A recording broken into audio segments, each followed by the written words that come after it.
अस्सलामुअलैकुम, welcome back to English with sir Azeem. हम कर रहे हैं बेटे 400 most important preposition for your MD CAT के लिए। जो आपके मोस्ट इंपॉर्टेंट 400 एमसीक्यूज है उनको हम कर रहे हैं।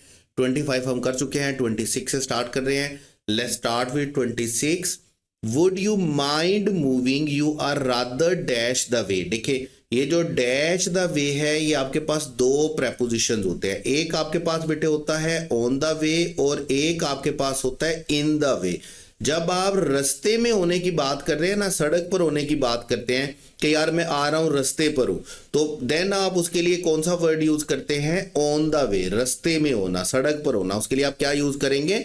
ऑन द वे यूज करेंगे। लेकिन अगर आप किसी जगह पर किसी के लिए रास्ते में रुकावट बन रहे हैं, ठीक है, तो आप उसके लिए कौन सा वर्ड यूज करेंगे? इन द वे। मतलब मैं जा रहा हूं, मेरे आगे कोई खड़ा हुआ है या मैं कोई चीज उठा के लेकर के जा रहा हूं और मेरे रास्ते में कोई आ रहा है, मैं उसको कहूंगा भाई मेरे रास्ते में खड़े हुए हैं, थोड़ा सा साइड पे हो जाए। तो मैं उसको ये नहीं बोलूंगा कि यू आर ऑन माई वे, मैं क्या बोलूंगा? यू आर इन माई वे। तो जब आप रुकावट के लिए वर्ड यूज करते हैं, रास्ता रोकने के लिए वर्ड यूज करते हैं, तो आप ऑन द वे यूज नहीं करते, आप क्या यूज करते हैं? इन द वे।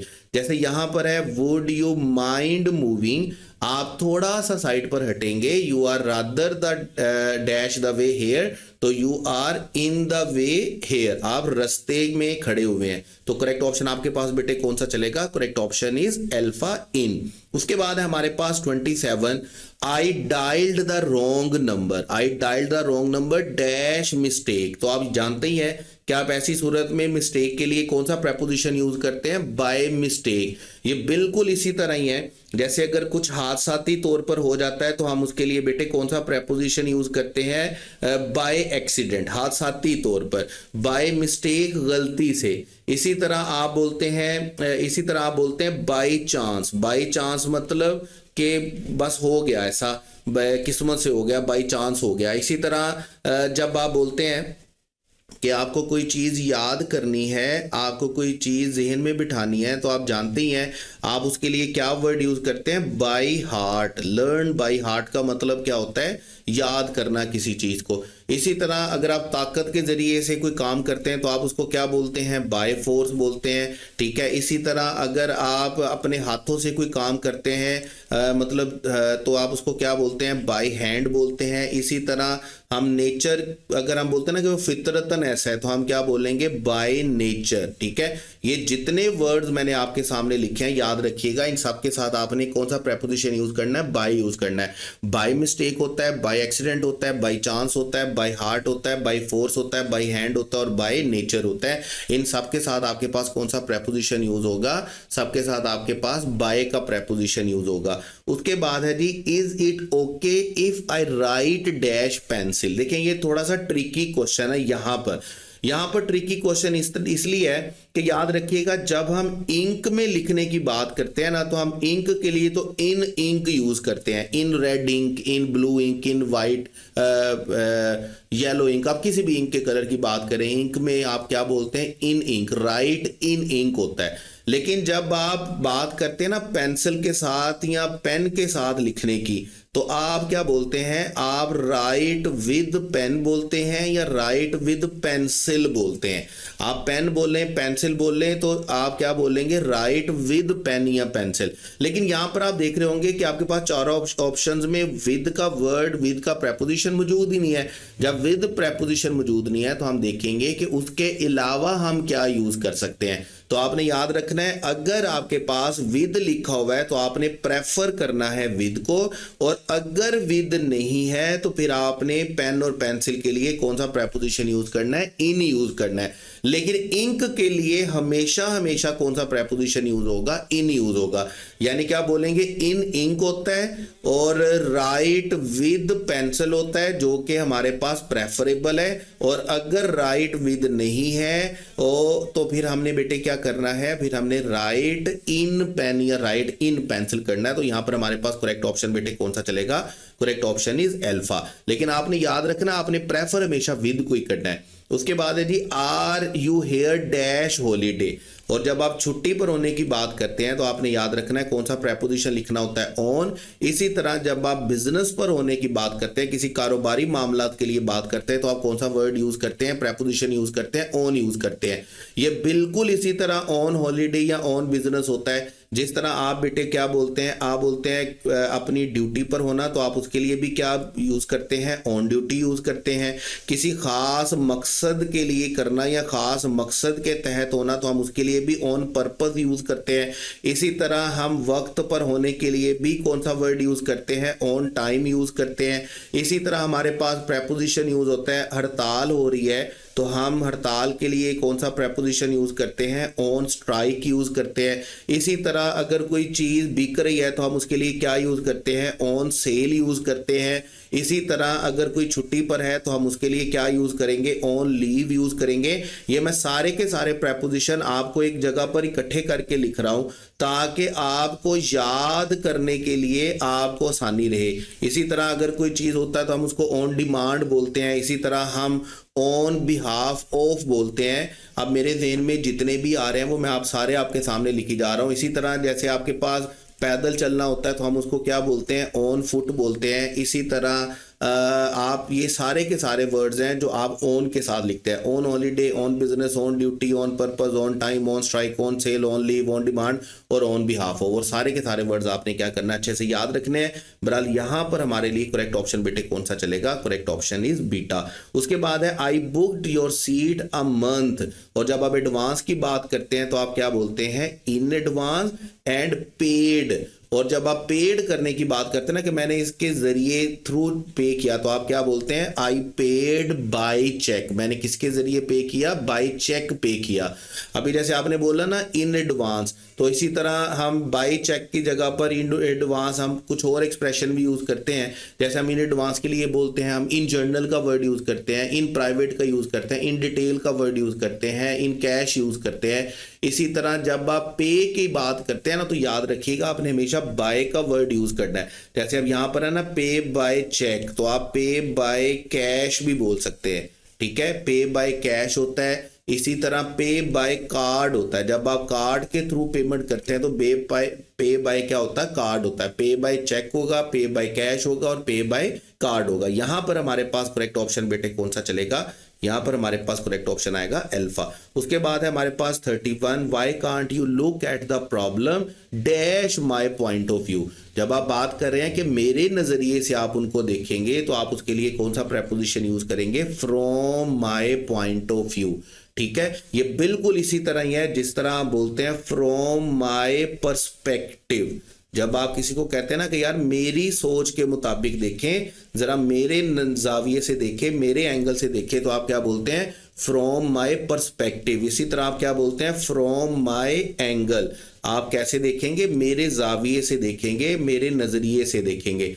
इसी तरह आप क्या बोलते हैं, आप इन तीनों वर्ड को यूज करते हैं किसके साथ, फ्रॉम के साथ। याद रखिएगा from my point of view होता है, फ्रॉम माय पर्सपेक्टिव होता है और फ्रॉम माय एंगल होता है, मेरे नजरिए से देखना, मेरी सोच के मुताबिक देखना। उसके बाद है जी Jessica fell ill while she was dash a trip, और यहां पर भी वही बात है, जब हम ऑन वाले वर्ड यूज कर रहे थे हमने कहा तो ऑन बिजनेस होता है। इसी तरह यहां पर आपके पास याद रखिएगा आप ट्रिप के लिए भी कौन सा प्रेपोजिशन यूज करेंगे, ऑन यूज करेंगे। जैसे आपके पास होता है ऑन अ ट्रिप होता है, आप सफर पर होने की बात करेंगे तो आप क्या बोलेंगे, ऑन अ जर्नी होता है, किसी सफर पे जाना, सफर पर होना। इसी तरह आपके पास अगर आपने टूर की बात करनी है तो आपने क्या लिखना है, ऑन अ टूर होता है। जब भी आप ऐसे वर्ड यूज करेंगे तो आपने उसके लिए ऑन का वर्ड यूज करना है, ठीक है। जैसे अगर फर्ज करें आप किसी कश्ती पर हैं तो आप क्या बोलेंगे, ऑन अ क्रूज, ठीक है। आपने इनके लिए क्या यूज करना है, ऑन का प्रेपोजिशन यूज करना है। जैसे अक्सर होता है ना हमारे पास एक वर्ड स्कूल और कॉलेजेस के लिए यूज होता है, एक्सर्शन ट्रिप, तो उसके लिए भी हमने याद रखना है आपने कौन सा वर्ड यूज करना है, ऑन यूज करना है, ठीक है। आपके पास स्पेलिंग चलेंगे CUSION, ठीक है। इसी तरह अगर आप रोड ट्रिप की बात कर रहे हैं तो रोड ट्रिप के लिए भी आपने बेटे कौन सा वर्ड यूज करना है, बिल्कुल उसी तरह जिस तरह आपने ट्रिप के लिए ऑन यूज किया, इसी तरह आपने रोड ट्रिप के लिए भी कौन सा प्रेपोजिशन यूज करना है, ऑन यूज करना है। और एक और बात भी याद रखिएगा, अगर आप किसी जगह पर विजिट पर हैं तो आपने विजिट के लिए भी कौन सा प्रेपोजिशन यूज करना है, ऑन यूज करना है, ऑन अ विजिट होगा। और फिर आप एक वर्ड यूज करते हैं एक्सपीडिशन। एक्सपीडिशन हमारे पास क्या होता है, किसी मुहिम पर होना, ठीक है। तो हम उसके लिए भी बेटे कौन सा प्रेपोजिशन यूज करते हैं, हम उसके लिए भी ऑन का प्रेपोजिशन यूज करते हैं। उसके बाद हमारे पास 33 उसके बाद हमारे पास 33 और 33 में हमारे पास है could you be quiet for a minute please, I am dash the phone. जब भी आप किसी कम्युनिकेशन पर होंगे ना, याद रखिएगा, जब भी आप किसी कम्युनिकेशन टूल पर होंगे तो आपने कम्युनिकेशन टूल के लिए हमेशा कौन सा प्रेपोजिशन यूज करना है बेटे, ऑन यूज करना है। ऑन द फोन होता है, ऑन द इंटरनेट होता है, ऑन टेलीविजन होता है, ऑन द रेडियो होता है, ऑन सोशल मीडिया होता है, ऑन व्हाट्सएप होता है, ऑन एयर होता है, ऑन अ कॉल होता है, ऑन स्पीकर होता है, ऑन होल्ड होता है। आप किसी तरह की भी कम्युनिकेशन में हैं तो मैंने आपको क्या कहा, आपने सब के लिए ऑन यूज करना है। ऑन द फोन होगा, ऑन द इंटरनेट होगा, ऑन अ कॉल होगा, ऑन स्पीकर होगा, ऑन सोशल मीडिया होगा। आपने किसी तरह की भी कम्युनिकेशन के लिए क्या यूज करना है, ऑन यूज करना है। तो यहां पर हमारे लिए करेक्ट ऑप्शन बेटे कौन सा चलेगा, बीटा। उसके बाद है 34, we have had a few nice days but dash general. और याद रखिएगा जैसे अभी हम बात कर रहे थे इन एडवांस, इसी तरह जर्नल भी हमारे पास क्या है जिसके साथ हम कौन सा प्रेपोजिशन यूज करते हैं, इन जर्नल यूज करते हैं। बहुत सारे वर्ड्स हमारे पास ऐसे होते हैं जिनमें हम इन जर्नल यूज करें, इन का प्रेपोजिशन यूज करते हैं। जैसे हमारे पास यूज होता है इन पर्टिकुलर, जब आप किसी खास में बात करते हैं तो आप बोलते हैं इन पर्टिकुलर। इसी तरह जैसे आप बात करते हैं, लाइक अगर आप बात करते हैं कि आपने किसी चीज के शॉर्ट वर्जन में बात करनी तो आप क्या बोलेंगे, इन समरी। मुझे ये कहानी बता दो, शॉर्ट में बता दो, तो आप उसको क्या बोलोगे, या तो आप उसको बोलोगे इन शॉर्ट बोल दो, या आप उसको क्या बोल दोगे, इन समरी बोल दो, या आप उसे क्या बोलोगे कि इस बात को कैसे बोल दो, इन डिटेल बोल दो। ठीक है, तो आप डिटेल के लिए भी कौन सा प्रेपोजिशन यूज करते हैं, इन यूज करते हैं। या आप उसको बोलते हैं मुझे फुल स्टोरी चाहिए, मुझे फुल कहानी चाहिए, तो आप उसको क्या बोलते हैं, इन फुल भी होता है आपके पास। तो जैसे आप हम यूज करते हैं ना, हम यूज करते हैं इन फैक्ट। ठीक है, इन फैक्ट का मतलब क्या है, दर हकीकत, हकीकत में। जब भी आप ये वर्ड यूज करेंगे तो आपने इनके साथ कौन सा प्रेपोजिशन यूज करना है बेटे, इन का यूज करना है। यहां पर हमारे पास करेक्ट ऑप्शन कौन सा चलेगा, अल्फा। उसके बाद है हमारे पास I was lucky, I found the solution by accident. अभी हम बात कर भी आए हैं, हमने ऊपर पढ़ा भी था, शायद हमारा सेंटेंस में क्वेश्चन था, हमारा सेंटेंस था बाय मिस्टेक का, और वहां मैंने आपको बताया कि बेटे बाय मिस्टेक होता है, मैंने आपको बताया बाय चांस होता है, मैंने आपको बताया आपके पास बहुत सारे वर्ड्स होते हैं, बाय लक होता है। ये सारे के सारे वर्ड जो आपके पास होते हैं, इनके साथ आपने कौन सा प्रेपोजिशन यूज करना होता है बेटे, बाय यूज करना होता है। ठीक है, जब भी आप, जैसे हमारे पास होता है ना, मैंने अभी आपको ऊपर बताया था कि बाय हार्ट होता है, बाय हार्ट के साथ साथ आपके पास बाय फोर्स होता है। इसी तरह आपके पास क्या होता है, बाय चॉइस होता है, जब आप अपनी मर्जी से कोई काम करते हैं। इसी तरह आप आदतन अगर कोई काम करते हैं तो आप उसको बाय नेचर बोलते हैं। और याद रखिएगा ये सिर्फ नेचर का वर्ड नहीं होता, ये बाय नेचर होता है, बाय इंस्टिंक्ट होता है, बाय हैबिट होता है। आप तीनों में से कोई भी वर्ड यूज कर सकते हैं, आदतन या फितरतन कोई काम करना। तो ये याद रखिएगा, इन सारे वर्ड्स के साथ बेटे आपके पास क्या यूज होगा, बाय यूज होगा। तो बाय एक्सीडेंट हमारे पास करेक्ट ऑप्शन होगा। उसके बाद है जी, it is a long journey, let's stop somewhere dash the way. अब वही बात है जो अभी मैं आपको ऊपर बता रहा था कि अगर आप रास्ते पर होने की बात करेंगे ना, सड़क पर होने की बात करेंगे, तो आपने कौन सा प्रेपोजिशन यूज करना है, ऑन द वे, रास्ते के लिए। लेकिन अगर रास्ते में रुकावट के लिए आप वर्ड यूज करेंगे तो आप उसके लिए कौन सा वर्ड यूज करेंगे, रास्ता ब्लॉक करने के लिए अगर आप बात करेंगे तो आप उसका क्या, कौन सा वर्ड यूज करेंगे, इन द वे। तो यहां पर आपके पास जो कि हम कह रहे हैं रास्ते में कहीं पर रुक जाना चाहिए, तो करेक्ट ऑप्शन हमारे पास कौन सा चलेगा, बीटा, यानी कि ऑन द वे। ऊपर हमारे पास जो क्वेश्चन था उसमें रास्ते पर खड़े होने की बात हो रही थी, रास्ते में रुकावट बनने की बात हो रही थी, इसलिए हमने वहां पर कहा कि करेक्ट ऑप्शन हमारे पास कौन सा होगा, इन होगा। उसके बाद हमारे पास है question 37, I spent ages looking for a phone box dash the end. अब देखें ये जो डैश द एंड है ना, ये हमारे पास दो वर्ड यूज होते हैं। एक हमारे पास क्या होता है बेटे, इन द एंड। ठीक है, एक हमारे पास क्या होता है, इन द एंड, और एक हमारे पास होता है एट द एंड। दोनों में हमारे पास एक डिफरेंस है, याद रखिएगा। जब भी हम बात करते हैं ना फाइनली, आखिरकार, ठीक है, हम बात करते हैं फाइनली, और उर्दू में हम इसके लिए कौन सा वर्ड यूज करते हैं, आखिरकार। जैसे मैं कहता हूं कि यार मैंने बड़ी कोशिश किया लेकिन मैं नाकाम हो गया, मैं कामयाब हो गया, तो आप उसके लिए क्या यूज करेंगे, इन द एंड, ठीक है। लेकिन अगर आप किसी खास पॉइंट के एंड की बात करेंगे ना, जैसे आप देख रहे हैं कोई मूवी देख रहे हैं, ठीक है, एट सर्टन पॉइंट आप एक मूवी देख रहे हैं, आप एक ड्रामा देख रहे हैं, आप एक किताब पढ़ रहे हैं, आप किसी से गुफ्तगू कर रहे हैं और आप कहते हैं कि गुफ्तगू के आखिर पर, ठीक है, गुफ्तगू के मूवी के आखिर पर, ड्रामा के आखिर पर, किताब के आखिर पर ऐसा हुआ, तो आप उसके लिए कौन सा वर्ड यूज करेंगे, एट द एंड, ठीक है। फिर आपने इन द एंड यूज नहीं करना। फर्ज करें अगर आप बोलते हैं ना कि यार मूवी के आखिर पर हीरो मर गया, तो आप ऐसा नहीं बोलेंगे इन द एंड, आप क्या बोलेंगे, एट द एंड। जब आप एक सर्टन पॉइंट की बात करते हैं ना किसी भी चीज के, तो आप उसके लिए कौन सा वर्ड यूज करते हैं, एट द एंड। और उसको उर्दू में आप कैसे लिखेंगे, जैसे हम बोलते हैं आखिर पर, ठीक है।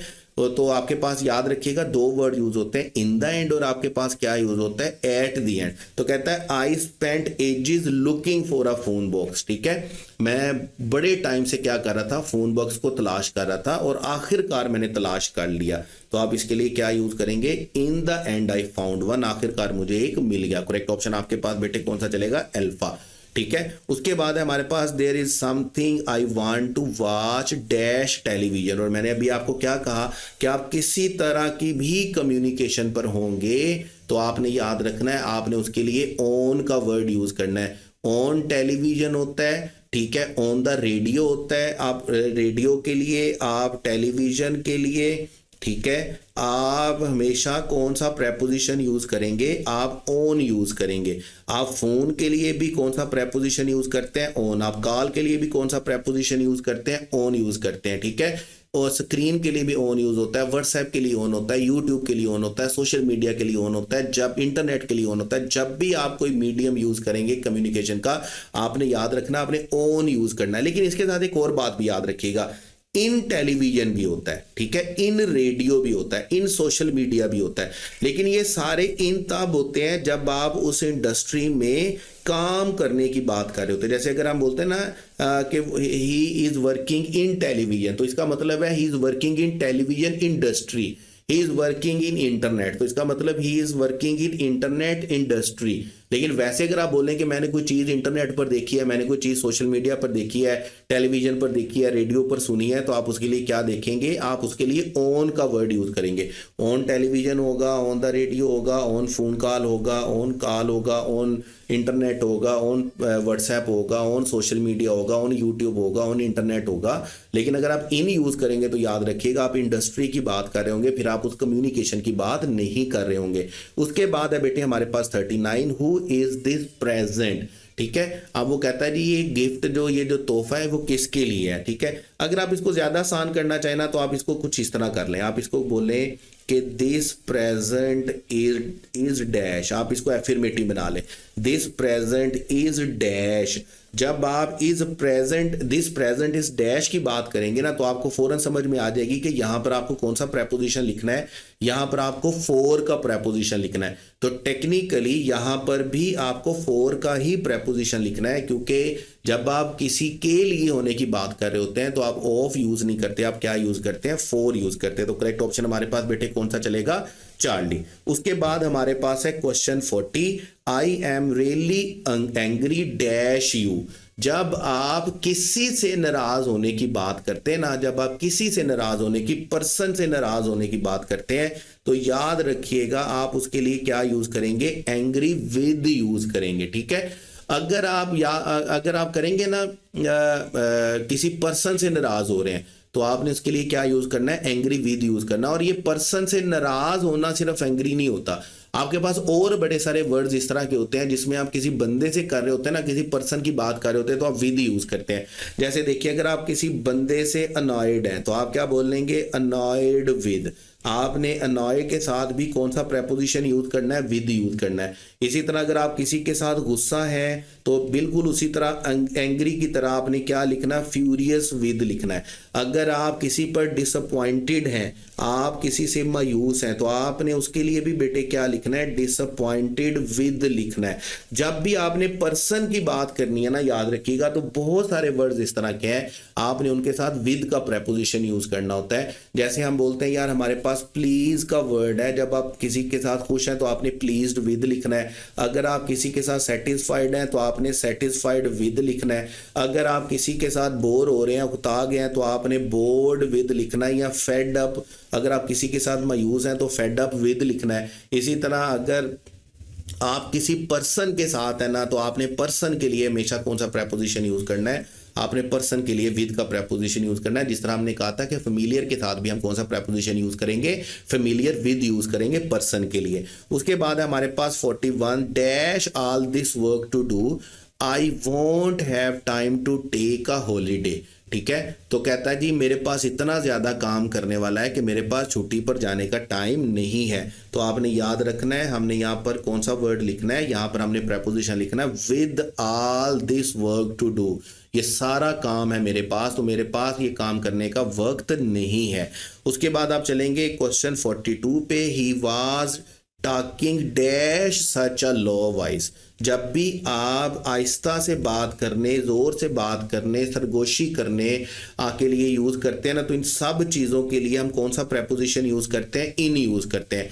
जैसे अगर आपने लो वॉइस में बात की तो आपने इन कहा। इसी तरह अगर आप बोलेंगे लाउड वॉइस, तो लाउड वॉइस के लिए भी हम क्या यूज करेंगे, इन यूज करेंगे। अगर आप बोलेंगे सॉफ्ट वॉइस, तो सॉफ्ट वॉइस के लिए भी आप क्या यूज करेंगे, इन यूज करेंगे। अगर आप बोलेंगे कि किसी ने सरगोशी की है, तो हम उसके लिए भी क्या यूज करेंगे, इन यूज करेंगे। अगर हम बोलेंगे किसी ने सख्त लहजे में बात की है, तो हम हार्श टोन के लिए भी क्या यूज करेंगे, इन यूज करेंगे। हार्श टोन के अगेंस्ट में हमारे पास जेंटल टोन के लिए भी कौन सा वर्ड यूज होगा बेटे, इन यूज होगा। हमारे पास हम किसी भी तरह की वॉइस में बात कर रहे हैं ना, जैसे हम बात कर रहे हैं काम टोन में, हम बात कर रहे हैं चेयरफुल वॉइस में या चेयरफुल टोन में, आप किसी तरह की वॉइस या किसी तरह के लहजे में बोलने की बात कर रहे हैं, तो आपने याद रखना है, आपने सबके साथ बेटे कौन सा प्रेपोजिशन लिखना है, आपने सबके साथ इनका प्रेपोजिशन लिखना है। आप इन एंग्री वॉइस की बात कर रहे हैं, इन सीरियस वॉइस की बात कर रहे हैं, इन सीरियस टोन की बात कर रहे हैं, इन ट्रेम्बलिंग वॉइस की बात कर रहे हैं, आप किसी भी तरह की लहजे में, किसी भी तरह की आवाज में बात करने की बात कर रहे हैं ना, तो आपने उसके साथ क्या यूज करना है, इनका प्रेपोजिशन यूज करना है। इसके बाद हमारे पास क्या है, question 43, if we go dash car. देखें, मैं आपको बड़ा सिंपल सा रूल बता देता हूं। आप देखेंगे कार, बस, ट्रेन, प्लेन, आप जितने भी वर्ड लिखते हैं ना, आपको सिंपल सा रूल मैं आपको बता देता हूं। अगर आपके पास इनके साथ आर्टिकल नहीं लिखा हुआ, अगर आर्टिकल नहीं लिखा हुआ ना, तो याद रखिएगा आपने बाय यूज करना है। और अगर आपके पास आर्टिकल लिखा हुआ है, ठीक है, अगर आपके पास आर्टिकल लिखा हुआ है, तो फिर आपने क्या यूज करना है, ओन यूज करना है। मैं आपको आसान तरीन फार्मूला बता देता हूं, ठीक है। जैसे हम बोलते हैं हमारे पास है बाय कार, इसी तरह हमारे पास आएगा बाय बस, इसी तरह हमारे पास आएगा by train, by plane, by air, by sea, by road. मतलब जितने भी वर्ड्स आपके पास आएंगे ना, इन सारे के सारे वर्ड्स के लिए आपने क्या यूज करना है बेटे, बाय यूज करना है, जब आपके पास आर्टिकल नहीं होगा। और अगर आर्टिकल होगा तो फिर आपने क्या यूज करना है, फिर आपने ओन यूज करना होता है। यहां पर हमारे पास आप देखेंगे बाय कार लिखा हुआ है, आर्टिकल नहीं है, तो यहां पर हमारे पास करेक्ट ऑप्शन बेटे कौन सा चलेगा, डेल्टा। आगे चलकर ओन वाला आएगा ना, तो फिर मैं आपको दोबारा भी ये सारी बात दोबारा समझा दूंगा, फिर दोनों बातें हमारे सामने होंगी ना, फिर आपको जरा अच्छे तरीके से बात समझ में आ जाएगी। The actress has always been very nice dash her fan. और मैं आपको पहले बता के आया कि ये जो नाइस वाले वर्ड्स हैं, इनके साथ आपके पास क्या यूज होना है, टू यूज होना है जब आप किसी के टू वर्ड्स बात करते हो। मैंने आपको पहले भी काफी सारे वर्ड्स लिखवाए हैं। आपके पास अगर आप किसी के साथ रूड हैं, तो आपने क्या बोलना है, रूड टू। अगर आप किसी पर मेहरबान है, तो आपने क्या बोलना है, काइंड टू। अगर मेहरबान नहीं है, तो आपने क्या बोलना है, अनकाइंड टू। अगर आप किसी के थैंकफुल हैं, तो आपने क्या बोलना है, थैंकफुल टू। जैसे हमारे पास वर्ड था ना, जेनरस टू, ट्रूथफुल टू, हमारे पास वर्ड क्या है, लॉयल टू। जब आप किसी के साथ बावफा होते हैं, आप लॉयल टू बोलते हैं। आप किसी के टुवर्ड मददगार हैं तो आप उसको क्या बोलेंगे, हेल्पफुल टू। जब भी आप किसी के लिए होंगे तो आपने उसके लिए टू का प्रेपोजिशन यूज करना है। इसी तरह आपके पास फ्रेंडली टू होता है, क्रूअल टू होता है, डिवोटेड टू होता है, आपके पास जेनरस टू होता है। ये सारे के सारे वर्ड्स में आपने याद रखना है आपने कौन सा प्रेपोजिशन यूज करना है बेटे, टू का प्रेपोजिशन यूज करना है। देखिए होता ही है कि जैसे जैसे आप प्रैक्टिस करते जाते हैं ना, डिफरेंट क्वेश्चंस को पढ़ते जाते हैं। जैसे इससे पहले आपके पास आया है जेनरस टू और आपके पास आया फेथफुल टू, और यहां पर आपके पास क्या आ गया, नाइस टू। और मैंने आपको बहुत सारे वर्ड्स और बता दिए हैं, लॉयल टू होता है, हेल्पफुल टू होता है, क्रूअल टू होता है, ठीक है, आपके पास डिवोटेड टू होता है। ये सारे के सारे वर्ड्स होते हैं जब आप किसी पर्सन के टुवर्ड अपने रवैये को बोल रहे होते हैं, रवैया बता रहे होते हैं, तो देन आप टू का प्रेपोजिशन यूज करते हैं। तो एक टाइम ऐसा आता है जब आप 2 3 4 5 दफा इनको पढ़ लेते हैं, देख लेते हैं, प्रैक्टिस कर लेते हैं ना, तो फिर गलती के चांसेस आपके जीरो हो जाते हैं। उसके बाद है जी dash friends like you who needs enemy, कहता तुम्हारे जैसे दोस्त साथ हो तो दुश्मनों की किसको जरूरत है। तो यहाँ पर आपके पास कौन सा प्रेपोजिशन आएगा, यहाँ पर आपके पास आएगा विद फ्रेंड्स लाइक यू, तुम्हारे दोस्तों के होते हुए, तुम्हारे जैसे दोस्तों के होते हुए, हु नीड्स एनिमी, किसको दुश्मनों की जरूरत है। उसके बाद है 46 what kind of movies are you interested, और याद रखिएगा किसी चीज में दिलचस्पी लेना, किसी चीज में इन्वॉल्व होना, किसी चीज में इंगेज होना, ठीक है। जब आप किसी चीज में इंटरेस्टेड हैं, किसी चीज में इन्वॉल्व हैं, किसी चीज में इंगेज्ड हैं, जब आप किसी चीज में एब्जॉर्ब हैं, जब आप किसी चीज में इमर्ज हैं, ठीक है, जब भी आप इस तरह के वर्ड यूज करते हैं तो याद रखिएगा आपने इनके साथ इन का प्रेपोजिशन यूज करना है। इंटरेस्टेड इन होता है, इन्वॉल्व इन होता है, इंगेज्ड इन होता है, एब्सॉर्ब्ड इन होता है, इमर्स्ड इन होता है, इसी तरह एक्सपीरियंस्ड इन होता है, स्किल्ड इन होता है, ट्रेंड इन होता है। आप जब भी यूज करेंगे तो आपने याद रखना आपने इनके लिए क्या यूज करना है, इनका प्रेपोजिशन यूज करना है। तो यहां पर हमारे पास करेक्ट ऑप्शन कौन सा चलेगा, बीटा। उसके बाद है जी the cottage is pleasant to live dash, तो डेफिनेटली आप रिहाइश होने की बात कर रहे हैं तो आप यहां पर कौन सा प्रेपोजिशन यूज करेंगे, टू लिव इन। वैसे अगर आप कन्वेंशनल ग्रामर की बात करें ना, कन्वेंशनल ग्रामर की, हमारे पास चूंकि 2 ग्रामर चल रही होती हैं, एक हमारे पास मॉडर्न ग्रामर है, एक हमारे पास कन्वेंशनल या ट्रेडिशनल ग्रामर है। ये जो कन्वेंशनल और ट्रेडिशनल ग्रामर है ना, ये प्रेपोजिशन पर सेंटेंस को खत्म करने, प्रेपोजिशन के साथ सेंटेंस को खत्म करने के हक में बिल्कुल भी नहीं है। वो अच्छा नहीं समझते जो ट्रेडिशनल ग्रामेरियन है, वो कहते हैं जी प्रेपोजिशन पर सेंटेंस खत्म नहीं होना चाहिए। लेकिन मॉडर्न इंग्लिश में हम प्रेपोजिशन पर सेंटेंस को खत्म कर देते हैं, जैसे यहाँ पर लिव इन लिखा हुआ है। तो ट्रेडिशनल में याद रखिएगा हम नहीं करते, लेकिन आपने डेफिनेटली लिखा हुआ है तो लिखा हुआ है, आप लिखे हुए को तो बदल सकते नहीं है। नेक्स्ट क्वेश्चन है बेटे आपके पास 48 which flight is she travelling dash. याद रखिएगा आपके पास एक्सप्रेशन क्या होता है, ट्रेवल ऑन द फ्लाइट। जब भी आप लिखेंगे ना तो आपने क्या लिखना है, ट्रेवल ऑन द फ्लाइट होता है। तो आपके पास यहाँ पर करेक्ट ऑप्शन कौन सा चलेगा, करेक्ट ऑप्शन आपके पास चलेगा, correct option is on, travel on. Which flight is she travelling on. जब भी आप ट्रेवलिंग पे बात करेंगे तो आपने याद रखना आपने ट्रेवल ऑन लिखना होता है फ्लाइट के लिए। तो करेक्ट ऑप्शन आपके पास बेटे कौन सा चलेगा, डेल्टा। उसके बाद आपके पास you are the only women I have ever been in love, कहता है तुम अकेली वो खतून हो जिसके साथ मुझे प्यार हुआ है या मैं प्यार में गिरफ्तार हुआ हूँ, ठीक है। बड़ा अच्छा सेंटेंस है, बड़ा खूबसूरत है। And you must be loyal to your partner, you must be loyal to your spouse, आपको अपने पार्टनर के साथ क्या रहना चाहिए, लॉयल है। तो जैसे डेफिनेटली अगर ये सेंटेंस है तो मैं अपनी बेगम के लिए इसको क्या करूंगा, डेडिकेट करूंगा। मेरी बेगम मेरे लेक्चर कभी कभी सुनती है, अगर वो इस लेक्चर को सुनेगी तो लाजमी तौर पर उसको अच्छा ही फील होगा और दूसरों को अच्छा ही फील करवाना चाहिए हमेशा। तो यहाँ पर आपके पास बेटे करेक्ट ऑप्शन कौन सा चलेगा, यहाँ पर आपके पास चलेगा इन लव विद, ठीक है। आपने यहाँ पर करेक्ट प्रेपोजिशन कौन सा लिखना है, विद लिखना है। बहुत सारे एक्सप्रेशन हमारे पास होते हैं जिसमें हम विद का प्रेपोजिशन यूज करते हैं। जैसे अगर आप किसी के साथ प्यार में हैं, मोहब्बत में हैं, अकीदत में हैं तो आप क्या बोलेंगे, इन लव विद। इसी तरह अगर आप किसी के साथ ऑब्सेशन में हैं, हमें ऑब्सेशन भी हो जाती ना, जैसे अगर आप बहुत अरसे तक किसी राइटर को सुनते रहें, किसी राइटर को पढ़ते रहें, देखते रहें तो आपको उनकी ऑब्सेशन हो जाती है, तो आप उसको क्या बोलेंगे, ऑब्सेशन विद, ठीक है। तो इसी तरह अगर आप किसी से खुश हैं तो आप उसको क्या बोलेंगे, प्लीज्ड विद, किसी से खुश होना। तो आप इन सब के साथ क्या यूज़ करेंगे, विद का प्रेपोजिशन यूज़ करेंगे। अगर आप किसी से मतलब बड़े मुतासिर हैं तो मुतासिर होने के लिए भी आप क्या यूज़ करेंगे, इम्प्रेस्ड विद। ठीक है, अगर आप किसी के साथ मुतमईन हैं, सेटिस्फाइड हैं, कंटेंट हैं, तो आप उसके लिए भी क्या यूज़ करेंगे, सेटिस्फाइड विद या कंटेंट विद। तो इन सब वर्ड्स के साथ बेटे आपने क्या लिखना है, आपने विद का प्रेपोजिशन लिखना है। उसके बाद है जी, that is what I am afraid dash. और मैंने आपको बताया कि अफ्रेड के साथ हमारे पास दो प्रेपोजिशंस होते हैं, एक हमारे पास अफ्रेड ऑफ होता है और एक हमारे पास अफ्रेड फॉर होता है। ये जो हमारा क्वेश्चन नंबर 1 था ना, तो अभी तो हम 50 क्वेश्चन पर आ गए ना। ये जो हमारा फर्स्ट एमसीक्यू था प्रेपोजिशन का, 400 मोस्ट इंपॉर्टेंट प्रेपोजिशन की सीरीज का, वो हमारा पहला एमसीक्यू था ही इस बारे में, frightened of, frightened for, afraid of, afraid for. जब आप किसी चीज़ से खौफजदा होते हैं तो आप उसके लिए क्या बोलते हैं, अफ्रेड ऑफ। और जब आप किसी चीज़ के लिए परेशान होते हैं, किसी चीज़ के लिए आप कंसर्न होता है, कोई चीज़ आपका, कोई किसी चीज़ के लिए परेशान होते हैं, तो आप उसका क्या बोलते हैं, अफ्रेड फॉर बोलते हैं। जैसे मैं बोलता हूँ मैं अपनी सेहत के बारे में बड़ा परेशान हूँ, मुझे अपनी सेहत का बड़ा डर है, तो मैं क्या बोलूँगा, आई am afraid for my health. तो यहाँ पर है that is what I am afraid of. ये वो चीज़ है जिससे मुझे क्या लगता है, डर लगता है।